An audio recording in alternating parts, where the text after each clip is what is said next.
បាយយាយតាកូនកូនទស្សនាការសម្ដែងរបស់កុមារីហេងសៀវអើ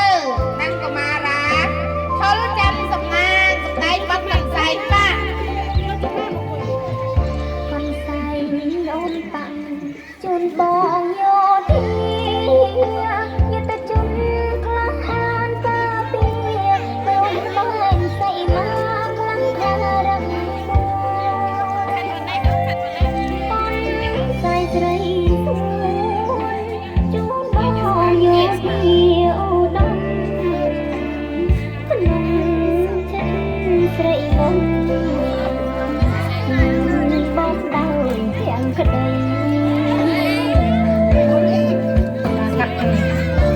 មេឃនេះស្រទុំភ្នំជាប់ជើងមេ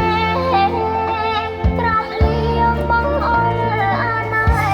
ស្មារតីអង្អាយភ្នែកខំរំពេប្រនាញញាំ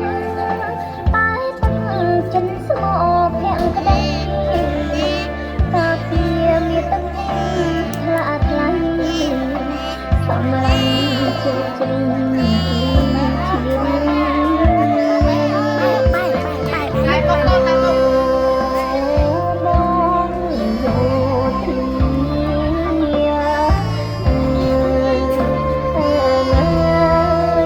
តាពីប្រជី